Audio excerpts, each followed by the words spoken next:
sometimes they can be difficult. But listen, just because there's a detour doesn't mean it has to defeat.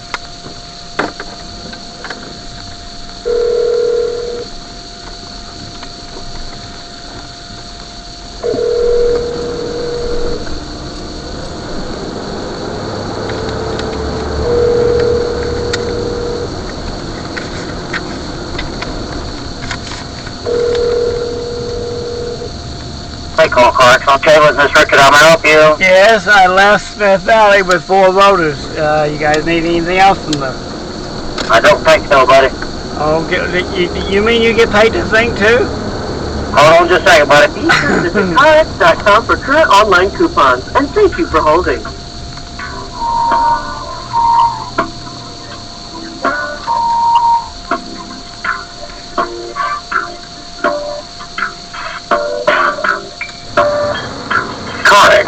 Right in your neighborhood, and we'll take the worry out of driving with a car. This is Jack speaking. May I help you? Yeah, I just trying to tell Vic that I'm leaving Smith Valley with 4 voters. Okay, we'll see ya. Okay.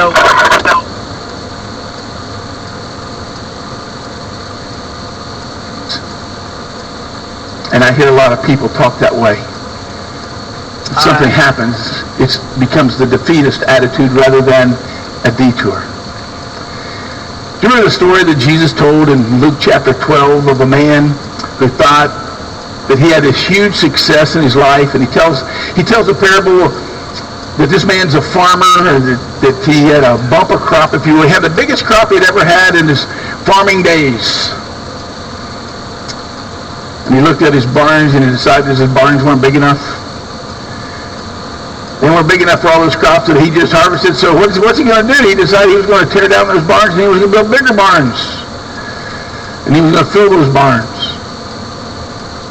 And then he said, I'm going to say to my soul, have a good time. Retire. Take it easy. You've got plenty. And then Jesus says to him, you fool. Do you not know that God is going to require your soul tonight?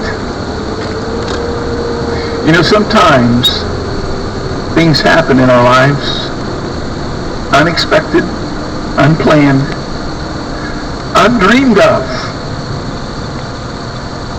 and they interrupt all those well-laid plans that we put in place.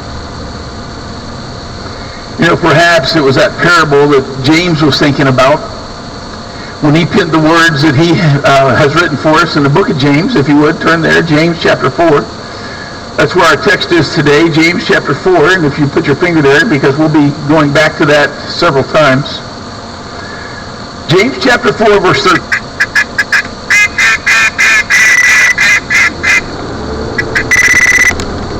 Express? Hey, Mikey, Jeff here, CarX Castleton. Yeah? How are you looking if I had you pick up 4 tires at ATD? Right now, I just left Smith Valley, headed to Shadeland. I got to pick up Circle City hubcap for Shadeland. And I've got one at 96 and Keystone going back to ATD. Okay. So you might be there in, I don't know, you'd probably be there in an hour and a half, and here in a couple hours. Probably pick up Circle City going to Michigan Road, and 96 Keystone is going to ATD. Okay. Well, yeah, I guess I need you to pick up 4 when you're at ATD and get them back to me. Okay. Thank you.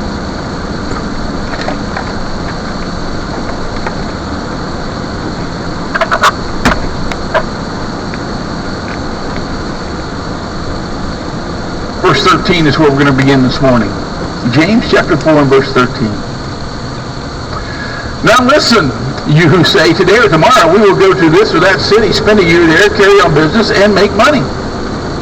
Why, you do not even know what will happen tomorrow. What is your life? You are a mist that appears for a little while and then vanishes. Instead, you ought to say, if it's the Lord will, we will live and do this or that. As it is, you boast and brag. All such boasting is evil. Anyone then who knows the good he ought to do and then doesn't do it, sins. probably of all the things that James talks about, of all these topics that he attacks and these subjects that he looks at in a very brief manner, this is maybe the toughest. You see, he helps us see life as it really is, doesn't he? It is, in my mind, probably, as we look at the book of James, the most realistic book that we have in the Bible. It tells us what life is and what it takes to survive and thrive in this construction zone that we call life. Well, this morning I look at that text and I want us to find 4 points here to glean from this message. And I'm going to make it pretty easy because all these points are going to begin with the letter R. And so if you would, look with me back at verse 13 and we'll start looking at these letter R's. He says, now listen, you who say, today or tomorrow we will go to this or that city, spend a year there, carry on business, and make money. Wow. What a plan. That's a plan, right? That's a plan. That's business by the book. Well, it's business by a book. It's not business by the book, as we know it. And a lot of business writers would tell us about the importance of having goals and setting plans. And folks, please hear that that's very good. It's very good to do that. But James says, just a minute on that. You don't even know what's going to happen tomorrow. And besides, it really doesn't sound like, as you read James here, like you know where you're going to go or maybe exactly what you're going to do. But you do have this one big overarching objective. What's that? What is that? Make money. Boy, did he write that like 2,000 years ago, or did he write that yesterday? Because is that not life for the majority of people today? The purpose of my life is to make money. Folks, what I want us to understand as we look at that, there are times in our life that we need to take stock in the plans that we've laid. We need to look at the goals that we have, and we need to seriously review, here's your first R, we need seriously to review them in terms of reality. We need to review our life.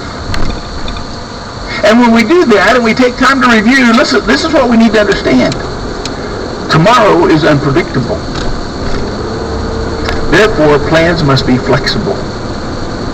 Tomorrow is unpredictable, therefore plans must be flexible.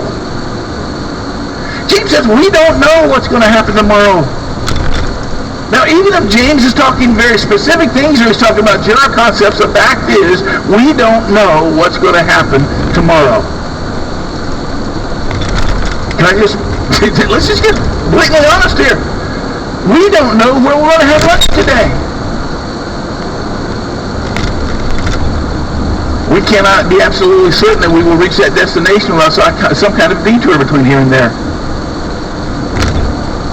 Because we don't know what will happen in the near or far future.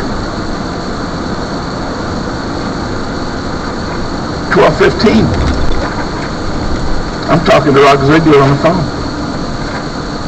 5 o'clock, I get a call from Joy that he is no longer of this world. It happens quickly. Things happen. Change. Detours occur. We don't always know what's going to cause those detours, but they come. You know, sometimes we're driving through life and we're very comfortable. And then we go visit our doctor. And he gives us news that we don't want to hear. Steve, you got diabetes. What? I can't have diabetes. I like my Pepsi and my glazed donuts and my Snickers bars. I can't be diabetic. Oh, but you are. How about seeing the doctor and saying, oh, you got some heart problems? Or how about the 6-letter word that every one of us hate? Cancer. Doctor looks at you and he says, you're going to have to make some changes in your life. There are some things that you love to eat that you can't eat anymore. No more longer donuts for me. It's killing me. can't have some of those things that I like to eat anymore. You got to start doing some things you don't like to do. I'm trying to figure out how to make exercise a four-letter word. God, these people don't know what to do. I don't like to exercise, but I'm doing it. Idiots. Might have to give up some habits you don't want to give up. Boy, look at these Maybe you idiots. smoke, maybe you drink, maybe the doctor said it's time to give all those up. You don't want to. So you're at a They detour. can't make up their mind where they want to go. You have to make a decision at that point in your life. Am I going to adhere to the detour sign and take the appropriate action? Or am I just going to let things happen as they will? Que sera, sera. See, sometimes, folks, it's just simply a matter of aging. None of us like that, do we? Did you know that aging is a detour? I'm getting, this hurts, older. There's some things that in my mind says, go do this. And my body says, you're stupid. It's not going to happen. Life just changes. And in stages of our lives, there are those detours that come along. Sometimes these detours that come along are not pleasant. They're hurtful, or harmful, or difficult. April 18th, Monday morning. A young man by the name of David, who happens to be Pam Chase's son, wasn't feeling well. So they take him to the doctor. They run a bunch of tests. They come back after about 4 hours of tests and looked at David and Pam and used the word that none of us would ever love to hear. David, you got leukemia.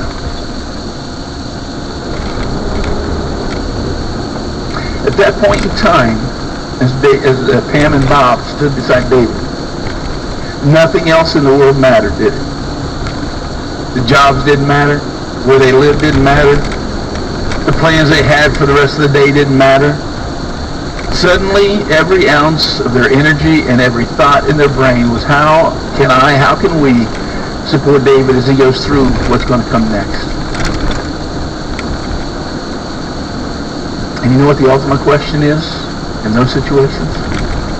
Where's God in all of this? But folks, you know, sometimes that's just the way life happens.